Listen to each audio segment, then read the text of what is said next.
Welcome back, friends. We are heading towards at the particular point of indirect speech where we can do indirect narration with the help of these steps. મિત્રો જુદા જુદા પ્રકારના આપણે indirect સ્પીચના વાક્યો જોયા.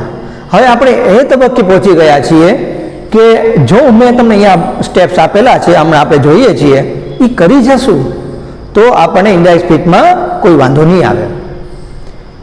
અત્યાર સુધી આપણે જોતા આવ્યા છીએ કે વિદ્યાર્થીઓ છૂટા છૂટા વાક્યો હોય, જેમ કે વિધાન છે, પ્રશ્નાર્થ છે, આજ્ઞાર્થ છે, ઉદ્ગાર છે, શુભેચ્છાવાળા છે, દરખાસ્તવાળા છે, આ વાક્યના સ્વરૂપમાં કરી જાય છે. પણ જ્યારે ફૂલ ફ્લેજ નરેશન કરવાનું આવે, એક ફકરો આપેલો હોય, ડાયલોગ બે વ્યક્તિના આપેલા હોય અને 4-5 ડાયલોગ છે જુદા જુદા પ્રકારના, તો એમાં કન્ફ્યુઝન થાય છે કે સર હવે નથી આવડતું. હું તમને એક ખાતરી આપું છું, જે સ્ટેપ્સ મેં આપેલા છે એને ફોલો કરશો તો આ તકલીફ દૂર થઈ જશે. અને આના પછીના વિડીયોમાં આપણે એનું પ્રેક્ટિકલ જોઈ લેશું ને પછી જ હું તમને આખો ડાયલોગ જુદા જુદા પ્રકારના વાક્યોથી બનેલા નરેશન હોય એનું ઇનડાયરેક્ટ કેમ કરવું ને એની ચર્ચા લઈએ. ચાલો તો એક પછી એક જોઈએ સ્ટેપ્સ. ફર્સ્ટ સ્ટેપ આપણે ખાલી એ જ જોવાનું છે કે કોઈ પર્ટિક્યુલર નરેશન આપણે કરવાનું હોય તો ફર્સ્ટ સેન્ટેન્સ છે, પેલું વાક્ય એ કોણ બોલે છે. એક સાથે 4 વાક્ય છે ને એનું બહુ ટેન્શન નહીં રાખવાનું. પેલો ડાયલોગ કોણ બોલે છે આ જોવાનું. ઓકે, પેલો ડાયલોગ ખબર પડી જાય કે પેલો ડાયલોગ કોઈ બોલે છે તો એ ડાયલોગ કોણ સાંભળે છે, આની ઉપર ધ્યાન પડવું જોઈએ. પેલો ડાયલોગ થાય પછી આ જ વસ્તુ બીજો, ત્રીજા, ચોથા ડાયલોગમાં લાગુ પડે છે. પણ એક સાથે 4 ડાયલોગનું મગજ આપણે નહીં ચલાવવાનું. માત્ર પેલા ડાયલોગમાં કોણ બોલે છે, પેલો ડાયલોગ કોણ સાંભળે છે, પછી બીજો ડાયલોગ કોણ બોલે છે, બીજો ડાયલોગ કોણ સાંભળે છે, આ રીતે જોવાનો. ઓછા ખબર પડી ગયું કે કોણ બોલે છે અને કોણ સાંભળે છે, પછી આખું વાક્ય વાંચી જવાનું. આખું વાક્ય વાંચશો એટલે પેલો ડાયલોગ તમારો છે તો એ કયો પ્રકારનો છે એ ખબર પડી જશે તમને વાંચતા. અને આના વિશે આપણે આગલા વિડીયોમાં એની ઓળખ વિશે પણ ખ્યાલ આપેલા હતા કે કેવી રીતે ઓળખવું. જો તમે ઓળખી ગયા કે આવા પ્રકારનું વાક્ય છે, પ્રશ્નાર્થ છે, ઉદ્ગાર છે, વિધાન છે, તો એના પ્રમાણે તમને ખ્યાલ આવી જશે કે રિપોર્ટિંગ વર્બને સંયોજક શું મૂકવા. એનું સ્પેશિયલ આપણે ટેબલ બનાવીને આપેલું છે, કોઠો આપેલો છે. એ કોઠો આપણે યાદ રાખી લઈએ એટલે જુદા જુદા પ્રકારના રિપોર્ટિંગ વર્બને સંયોજક કયા છે એનો ખ્યાલ આપણને આવી જાય. એના પછીનો સ્ટેપ શું છે, પછી આપણે કાળ અને સર્વનામ કેમ બદલાવાના એના વિશે આપણે ઘણા બધા વિડીયો બનાવેલા છે. અલગ અલગ કાળ અને સર્વનામ કેમ બદલે છે એના વિશે આપણે આગળ ચર્ચા કરી ગયા છીએ. તો એના પછીનો આપણે આમાં ધ્યાન રાખવાનું હોય. પછીનો સ્ટેપ, જો પ્રશ્નાર્થ વાક્ય છે એનો આપણે જવાબ લખીએ છીએ. હવે પ્રશ્નાર્થ વાક્યનું ઇનડાયરેક્ટ કરી લીધું, હવે જવાબવાળા ભાગનું ઇનડાયરેક્ટ કરીએ છીએ.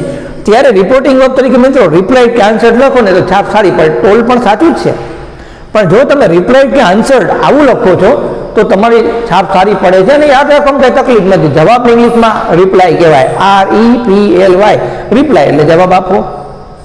અથવા આન્સર, ANSWER, આન્સર એનું પાસ્ટ ટેન્સ કરેલું છે, રિપ્લાઇડ કે આન્સર. કારણ કે આપણે ઇનડાયરેક્ટ સ્પીચ ટેન્સ બદલાવાના સ્વરૂપમાં જોઈએ છીએ અને એ પાસ્ટ ટેન્સમાં. ટેન્સ કેમ ન બદલે એ શરૂઆતમાં આપણે જોઈ લીધું છે. રિપોર્ટેડ સ્પીચમાં જો તમને યસ એટલે પ્રશ્નના જવાબમાં યસ, ઘણી વખત આપણે કોઈ પૂછે કે આર યુ સ્ટુડન્ટ, તો આપણે શું કહીએ યસ એટલે આવો જવાબ હોય તો એને કાઢી નાખવાનું અને એની બદલે પોઝિટિવલી એવું લખી શકીએ. આન્સર્ડ ઇન એફર્મેશન એવું પણ આપી શકીએ, અથવા એ જ ડાયલોગને પાછો રિપીટ કરી શકીએ. પણ એમાં તમને તકલીફ પડતી હોય છે એટલે સરળ કેમ થઈ આપણે જોઈએ છીએ. અને રિપોર્ટેડ સ્પીચમાં યસ નહીં, એની બદલે શું આપેલું હોય, નો. તો શું કરવાનું, એને દૂર કરીને નેગેટિવલી મૂકવાનું. મિત્રો નેગેટિવલીનો સ્પેલિંગ ખાસ ધ્યાન રાખજો.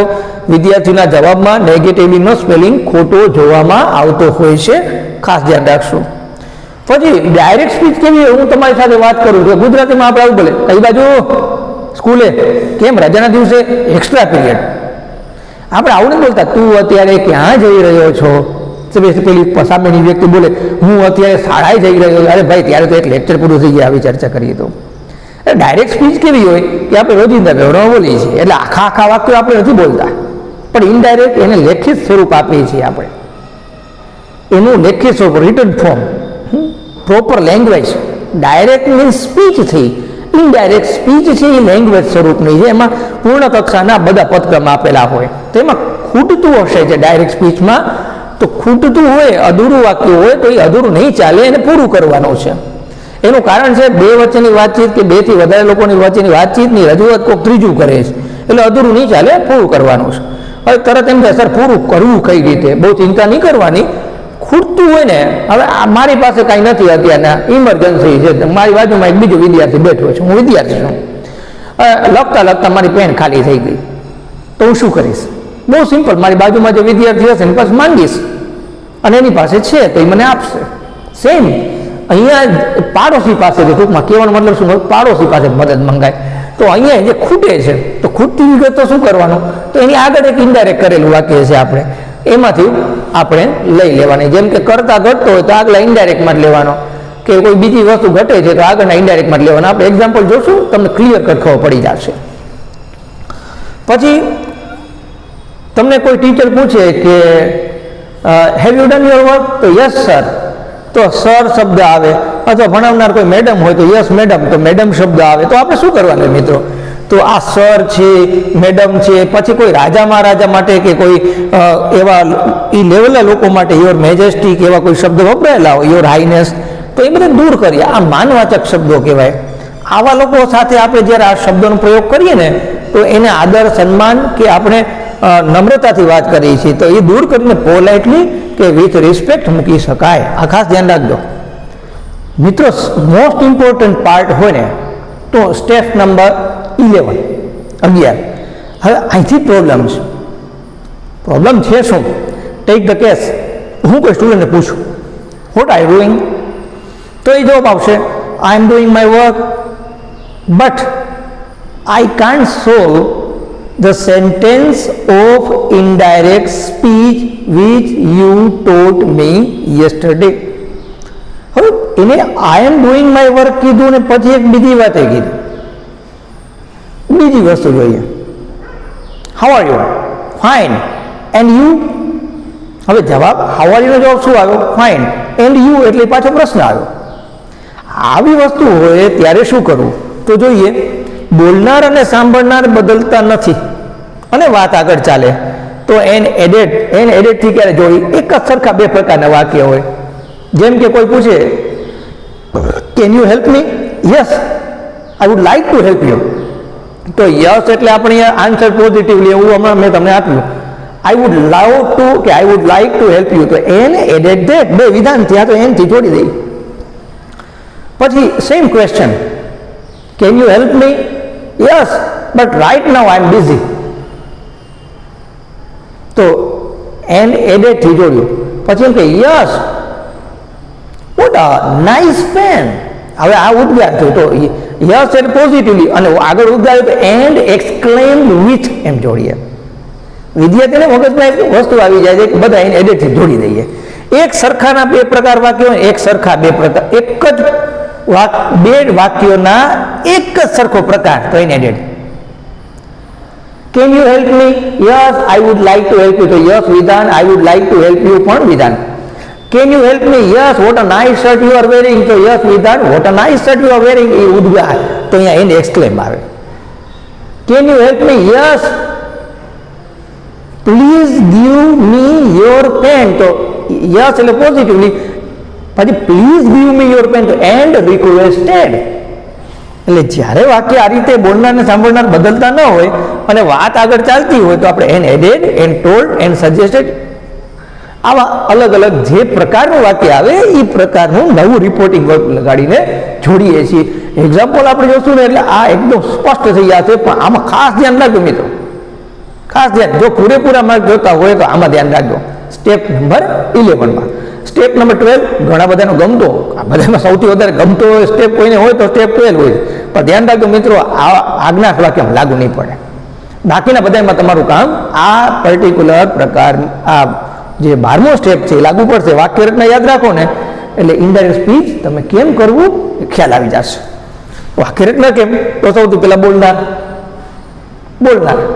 બોલનાર આવે, પછી રિપોર્ટિંગ વર્બ આવવું જોઈએ, રિપોર્ટિંગ વર્બ પછી સાંભળનાર આવવું જોઈએ, સાંભળનાર પછી સંયોજક આવવું જોઈએ, સંયોજક પછી કર્તા આવવું જોઈએ, કર્તા પછી ક્રિયાપદ આવવું જોઈએ, અને ક્રિયાપદ પછી અન્ય શબ્દ આવવા જોઈએ. આ વાક્ય રચના ફોલો કરવાની છે આપણે. પછી તમારું વાક્ય ડાયરેક્ટમાં પ્રશ્નાર્થ હોય તો આ વાક્ય રચનાને ફોલો કરવાની, ઇનડાયરેક્ટમાં તમારું વાક્ય ઉદ્ગાર હતો એ આ વાક્ય રચનાને ફોલો કરવાની. એક આજ્ઞાર્થ છે ને એમાં અહીંયા સંયોજકની બદલે ટુ આવશે ને કર્તાને બદલે ક્રિયાપદ આવશે. આ બદલી જશે. આજ્ઞાર્થ વાક્ય આપણે અલગથી એક વિડીયો બનાવેલો છે, એ જોશો એટલે ખબર પડી જશે, અને આપણે એક્ઝામ્પલ જોશું એટલે ખ્યાલ આવી જશે. રાઈટ. Welcome back friends. હવે આપણે અધૂરા વાક્ય કેમ પૂરા કરવા, ઘટતી વિગતો કેમ લેવી, બે વાક્યોને જોડવા કેમ, આ બે એક્ઝામ્પલથી સમજીએ અને પછી આપણે ફૂલ ફ્લેજ નરેશન તરફ જઈએ. તો ચાલો, ફર્સ્ટ સેન્ટેન્સ છે do you like chess? No, I like cricket, said Mayur to Mayuri. હવે મેં તમને સ્ટેપ્સ આપેલા, ત્યારે મેં તમને ચર્ચા કરી હતી કે આપણો ફર્સ્ટ ડાયલોગ છે ને એમાં બોલનાર પકડવાનું. એટલે આપણે શું કરવાનું, ડુ યુ લાઈક ચેસ, આ કોણે બોલ્યું, આ ડાયલોગ કોણ બોલે છે? કોઈને એમ સર આ મયુર આપેલું છે, આ બુદ્ધિનો પ્રયોગ કરીએ. હું તમારામાંથી કોઈ એકને પૂછી what's your name, what's your name, what is your name, તો પૂછું છું હું, જવાબ કોણ આપશે? તમારામાંથી કોઈ એનો જવાબ આપે કે my name is this and so and so, તો જેણે જવાબ આપ્યો હોય એને પ્રશ્ન પૂછ્યો હોય એક સંજોગોમાં સાચું પડે, જો તમે અરીસા સામે ઊભા રહીને આને આ ક્રિયા કરો ને તો. બાકી જે વ્યક્તિ પ્રશ્ન પૂછે એના સિવાયની વ્યક્તિ જવાબ આપે, અથવા જવાબ જે આપતો હોય એને પ્રશ્નને સાંભળ્યો હોય. આપણે આગળ ચર્ચા કરી ગયા હતા ટુની જમણી બાજુએ સાંભળનાર, એટલે આ ડાયલોગ છે નો આઈ લાઈક ક્રિકેટ, એ સાંભળનાર મયુરી છે. કયો? આ ડાયલોગ સાંભળનાર. તો આ ડાયલોગ કોણ બોલે છે? આ ડાયલોગ મયુર. જો મયુર નો એવો જવાબ આપે છે તો પ્રશ્ન મયુરે પૂછેલો જ ના હોય, તો પ્રશ્ન કોણે પૂછ્યો હોય? મયુરીએ. તો ફર્સ્ટ ડાયલોગમાં બોલનાર આપણને મળી જાય છે અને એ છે મયુરી. વાક્ય વાંચો એટલે ખબર પડી જાય કેવા પ્રકારનું વાક્ય થયું. પ્રશ્નાર્થ, પ્રશ્નાર્થ વાક્યનું રિપોર્ટિંગ વર્બ મૂકી દઈએ આપણે આસ્ટ. સાંભળનાર સ્વાભાવિક છે, બે જ જણા છે, તો મયુરી બોલે છે તો મયુર સાંભળે છે. હવે આપણે વાક્ય વાંચી, વાક્યનો પ્રકાર ખબર પડી ગઈ. પ્રશ્નાર્થ આસ્ટ મૂકી લીધું. WHK આવથી શરૂ થાય છે વાક્ય? નથી થતું. જો WHK આવથી શરૂ નથી થતું તો આપણે સંયોજક તરીકે એફ મૂકી દઈએ. ઇફ મૂકી દીધું. ઇફ કર્તાની ડાબી બાજુ ડુ કે ડઝ હોય તો દૂર કરી દઈએ, આને દૂર કરીએ અને આનું V2 કરી દઈએ. હવે યુ છે, મયુરી યુ કોને કહેશે? મયુરને કહેશે. તો મયુર માટે આપણે શું વાપરશું? હવે અહીંયા મયુરી કે મયુર હાજર નથી, આપણે રજૂઆત કરી છે, તો આપણે મયુરી યુ મયુરને કહેશે તો આપણે મયુર માટે શું વાપરીએ? મયુર છોકરો છે, પુલિંગ છે, હી વાપરીએ પહેલું રૂપ. પુલિંગ માટે હી, સ્ત્રીલિંગ માટે શી. પછી ડુ કે ડઝ કરતા ડાબી બાજુ કાઢો, આનું V2 કરો તો લાઇકનું V2 મિત્રો શું થાય? લાઇટ. અને ચેસ જ્યાં છે ત્યાં ચેસ. આટલું પૂરું. ઓકે. હવે કોણ બોલે? નો. આવું કોણ બોલ્યું? તો એ મયુર બોલે છે. સ્વાભાવિક છે, મયુરે પ્રશ્ન સાંભળ્યો તો એ જવાબ આપશે. જેણે પ્રશ્ન સાંભળ્યો એ જવાબ આપે. જેણે પ્રશ્ન પૂછ્યો એ જવાબ સાંભળે. જેણે જવાબ આપ્યો એને પ્રશ્ન સાંભળ્યો. જેણે જવાબ આપ્યો એને પ્રશ્ન સાંભળ્યો. જેણે પ્રશ્ન પૂછ્યો એને જવાબ સાંભળ્યો. તો અહીંયા નો આવું બોલનાર કોણ? મયુર. એક વખત મયુર શબ્દ પ્રયોગ કરી લીધો આપણે, એમાં કરી લીધો છે. તો મયુરની બદલે આપણે સર્વનામ મૂકી શકીએ મિત્રો, હી. કેટલા વિદ્યાર્થીઓ મનમાં આવે કે સર આપણે હીની બદલે મયુર મૂકીએ અહીંયા, તો ખોટું પડે બોર્ડમાં? બિલકુલ ખોટું નથી પડતું, પણ તમને અહીંયા પ્રશ્નમાં જ સર્વનામ દીધા હશે તો શું કરશો મિત્રો? એમાં કાંઈ બહુ ડિફિકલ્ટ નથી. બોલનાર હંમેશા કરતા હોય, સાંભળનાર કર્મ હોય, આટલું ધ્યાન રાખવાનું. બોલનાર પહેલી વિભક્તિ, સાંભળનાર બીજી વિભક્તિ. બોલનાર પહેલી વિભક્તિ, મયુરની પહેલી વિભક્તિ હી થાય. એ જવાબ આપે છે. જવાબનું રિપોર્ટિંગ વર્બ આપણે સ્ટેપમાં લખેલું છે, રિપ્લાઇડ અથવા આન્સર્ડ લખી નાખીએ. કોને જવાબ આપે છે? મયુરીને. તો મયુરી છોકરી, એનું બીજું રૂપ. સાંભળનાર બીજું રૂપ, બોલનાર પહેલું રૂપ. બોલનાર કરતા, સાંભળનાર કર્મ. તો મયુરી સી, એનું કર્મ શું થાય? હર.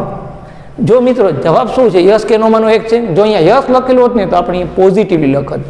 અહીંયા નો છે તો મિત્રો આપણે આને આ રીતે જોડી શકીએ, નેગેટિવલી. કોઈને એમ થાય નહીં સર મને આ નથી ગમતું, મારે આખું વાક્ય લખવું છે, તો આ વિધાન થાય, મને ખબર પડે પ્રશ્ન જવાબ એટલે વિધાન, તો મારે આનું વિધાન કરવું છે આખું વાક્ય, તો શું કરાય? તો he replied her that he did not like LIKE, he did not like chess. આ ગ્રામરની વિશે તમને પાકો ખ્યાલ હોવો જોઈએ. કોઈ એમ કે સર મને એ નહીં ફાવે, મને આ સહેલું લાગે, તો લખો ને મિત્રો. આ બાકી તમે he replied her that he did not like chess સાચું જવાબ છે, નહીંતર આ જવાબ પણ લખી શકાય. યસ લખેલો તો પોઝિટિવલી. અહીંયા ધ્યાન નહીં રાખવાનું, જે ભૂલે ચૂકે ધેટ નહીં લગાડવાનું. અહીંયા જો નેગેટિવલી પોઝિટિવલી મૂકો છો ને, તો જો ધેટ મૂકી દીધું ને તો એના પછી અચૂક કરતા મૂકવો પડશે તમારે. આ ખાસ ધ્યાન રાખવાનું.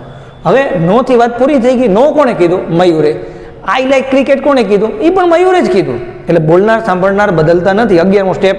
અને વાત આગળ ચાલે છે તો આપણે કેનાથી જોડી દઈએ મિત્રો? એન. હવે આ જવાબ છે એ વિધાન કહેવાય. કરતા પછી ક્રિયાપદ આ વિધાન થયું. તો બે એક સરખા પ્રકારના વાક્યોને એન એડેડથી જોડવાનું. અને વિધાન વાક્ય છે એનું સંયોજક મૂકી દઈએ. That I.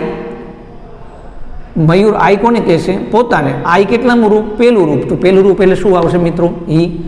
લાઇકનો V2 કરવાનું. લાઇક V1 છે એનું V2, તો લાઇકનો V2 કરશું લાઇક.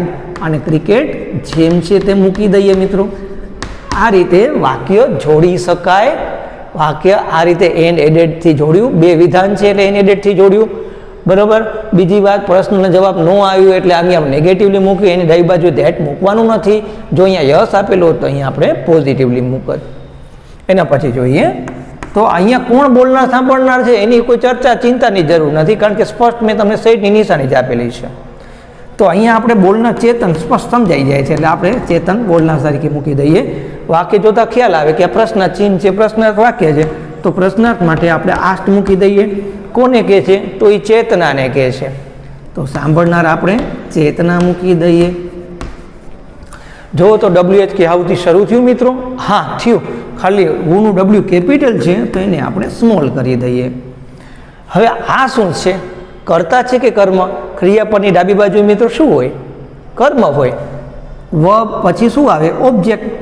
SVO આ કર્તાના સ્થાને છે મિત્રો. આ કરતા નથી એટલે યુ આગળ નહીં આવે. ખાસ ધ્યાન રાખવું. કેટલાક એમ કે સર બાય બૂમથી વાક્ય બનાવીએ તો મિત્રો એ એક્ટિવ પેસિવ થાય. બાય બૂમ નહીં કરીએ, એ એક્ટિવનું પેસિવ વાળા વાક્ય હોય ને ત્યારે કરીએ. અહીંયા હું કરતા સ્થાને છે, આગળ કંઈ આવશે નહીં. આ કરતા નથી એટલે આગળ નહીં આવે. આ V2 છે તો એનું હેડ પ્લસ V3 કરીએ. હેડ ગીવન. આ યુ કેટલામું રૂપ? ક્રિયાપદ પછીનું કેટલામું રૂપ હોય? બીજું. તો ચેતન યુ કોને કહેશે? ચેતન છે એ યુ કોને કહે? ચેતનાને. ચેતનાનું પેલું રૂપ સી. આ કેટલામું રૂપ છે? બીજું. તો પેલું નથી મૂકવાનું મિત્રો. જેટલામું આ છે ને એટલું ચેતનાનું મૂકશું. તો અહીંયા શું આવશે મિત્રો? હર. માય. પેલા કેટલામું રૂપ છે? માય ગણીએ આપણે. તો પેલું રૂપ આઈ, બીજું રૂપ મી, ત્રીજું રૂપ માય. આ ત્રીજું રૂપ છે મિત્રો. Third my. માય છે ચેતન. માય કોને કહેશે? પોતાને કહેશે.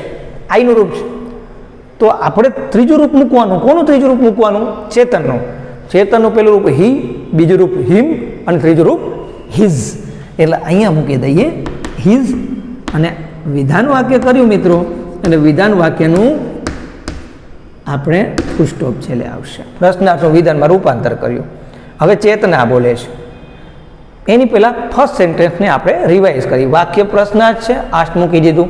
ચેતન બોલે છે, ચેતના સાંભળે છે, WH છે એ પોતે સંયોજક આવે. હું વાળા વાક્યમાં કરતા હોય જ નહીં. આ કરતા નથી, આ કર્મ છે. ક્રિયાપદ પછી કર્મ હોય એટલે કરતા આગળ લઈ આવવાની પ્રોસેસ અહીંયા નહીં થાય. V2 છે, હેડ પ્લસ V3 મૂકી દીધું. યુ બીજું રૂપ છે, કર્મ છે. ચેતનાનું બીજું હર. માય ત્રીજું રૂપ છે. આઈનું ત્રીજું રૂપ. આઈ એટલે ચેતનની વાત, એનું ત્રીજું રૂપ હિઝ એડ્રેસ. અચેતના બોલે છે. તો ચેતના છે એના માટે આપણે બોલનાર શું મૂકી શકીએ? સી. કોઈ ફરી પાછો એ પ્રશ્ન કે સર હું અહીંયા ચેતના જ લખું તો ખોટું પડશે? નહીં પડે, સાચું જ પડશે. હવે આ પ્રશ્ન છે તો હર્ષ શું છે એનો જવાબ? કોઈ તમને એમ પૂછે હુ ઇઝ યોર બ્રધર, તો તમારે જવાબમાં શું આપવાનું? તમારા ભાઈનું નામ. તો અહીંયા હુથી પ્રશ્ન છે તો હર્ષ છે ને એક્ઝેક્ટ એનો જવાબ છે. હવે હુથી પ્રશ્ન હોય જવાબ કેમ આવે? Take the case who is your brother. તમારા ભાઈનું નામ નિલેશ છે તો તમે જવાબ શું આપશો? Nilesh is my brother. Who is your brother? Nilesh is my brother. Exact હુની જગ્યાએ નિલેશ શબ્દ આવ્યો. ટૂંકમાં જે જવાબનો હિસ્સો હુથી પ્રશ્ન પૂછતા આવે એ એક્ઝેક્ટ હુની જગ્યાએ જ આવે. તો હવે અહીંયા આપણે પહેલાં જવાબ માટેનું રિપોર્ટિંગ વર્બ મૂકી દઈએ. તો જવાબ માટે રિપોર્ટિંગ વર્બ તમે રિપ્લાઇડ મૂકી શકો, અથવા તો આન્સર્ડ મૂકી શકું. ફર્સ્ટ એક્ઝામ્પલમાં આપણે રિપ્લાઇડ મૂકી દઉં એટલે અહીંયા હું આન્સર્ડ મૂકી દઉં, જેથી બેનો ઉપયોગ આપણને ખ્યાલ આવે. સાંભળનાર કોણ છે? તો સાંભળનાર ચેતન છે. ચેતન સાંભળનાર હંમેશા બીજું રૂપ કર્મ, એટલે અહીંયા શું આવી ગયું? હિમ. હવે સંયોજક મૂકશું આપણે. સંયોજક ધેટ વિધાન કરીએ એટલે ધેટ ક્યારે સંયોજક તરીકે પ્રશ્નાર્થનો વિધાનમાં નહીં મૂકવાનો. યસ કે નો દેખાય તો જરૂર નથી. યસ હોય તો પોઝિટિવલી, નો હોય તો નેગેટિવલી. જવાબ તમારો શું આવ્યો મિત્રો? જવાબ તમારો આવ્યો હર્ષ. હર્ષ પછીનો કોઈ ભાગ આપેલો છે અહીંયા? નહીં. આ તો વાક્ય બીજું થઈ ગયું. તો એક્ઝેક્ટ હુંની જગ્યાએ હર્ષ આવી ગયું. આપણે એક સ્ટેપ લખેલો હતો કે ખૂટતી વિગતો આગળના ઇનડાયરેક્ટ કરેલ વાક્યમાંથી લેવી. તો હર્ષ છે એ આપણે મળી ગયું, એના સિવાયની વિગતો આપણી પાસે નથી, તો એ આગળના ઇનડાયરેક્ટમાંથી લેવાનું. આગળનું ઇનડાયરેક્ટ જોઈએ તો આગળનું ઇનડાયરેક્ટ કયું છે? ચેતના. આ ચેતના હુ હેડ ગીવન હર હિઝ એડ્રેસ. તો આ હુ વાળા વાક્યની અંદર હર્ષ કઈ જગ્યાએ ફિટ બેસી જાય? હુ વાળા વાક્યમાં હર્ષનું સ્થાન ક્યાં આવે? એક્ઝેક્ટ હુની જગ્યાએ આવે, અહીંયા. તો હુની જગ્યાએ આપણે હર્ષ મૂકી દીધું. તો બાકીનો જે ભાગ છે હેડ ગીવન હર હિઝ એડ્રેસ, એને આપણે કોપી પેસ્ટ મારી શકીએ આ રીતે. હેડ ગીવન હર હિઝ એડ્રેસ. એટલે વિદ્યાર્થીઓ આપણે ખ્યાલ આવે કે ખૂટતી વિગતો આગલા વાક્યમાંથી લેવી. એનો મતલબ શું થયો? એનો મતલબ આ જ થયો. કોઈ કેમ કે નહીં સર આમાં મજા ના આવી, મને તો આખું વાક્ય બનાવતા આવડે. Who gave you my address, તો મને આખું વાક્ય આવડે. Harsh gave me your address. Okay, એવું વિચારો, Harsh gave me your address, તો અહીંયા હર્ષ આવ્યું.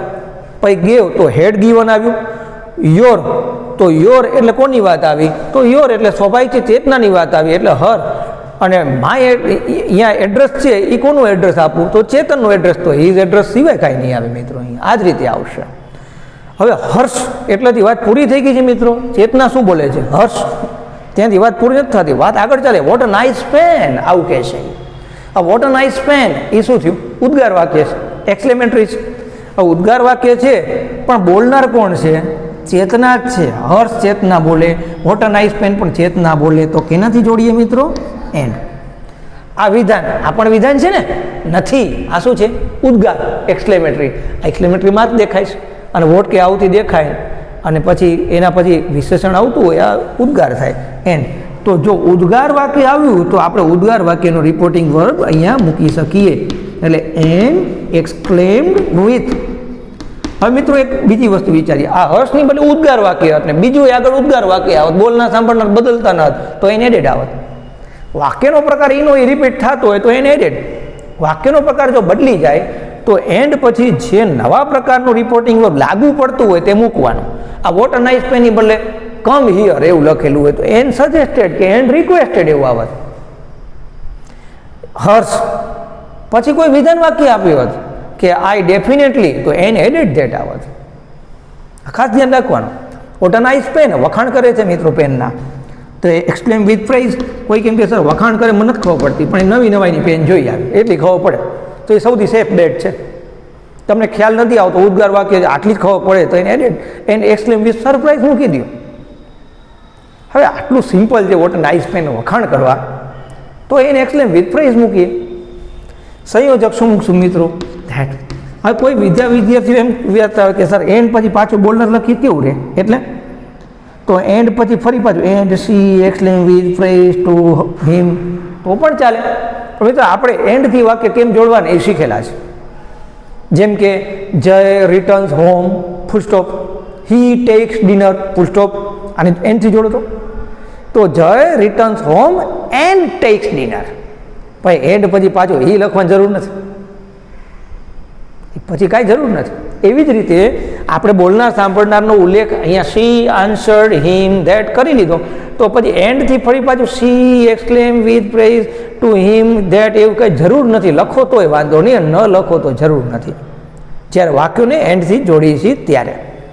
તો ધેટ, અહીંયા ધેટ પછી આ વાક્ય ઉદ્ગાર છે એનું વિધાન કરી. વોટ અ નાઇસ પેન, આમાં કર્તા ક્રિયાપદ મિસિંગ છે મિત્રો. તો પેન માટે કર્તા ક્રિયાપદ શું આવે? પેન માટે કર્તા ઇટ મૂકો, ભૂતકાળ કરી તો વોઝ મૂકો, ઇટ વોઝ. વોટ કે હાઉ છે એ નીકળી જાય ને વેરી રિયલી ઇન્ડીડ લાગે, તો અ વેરી નાઇસ પેન.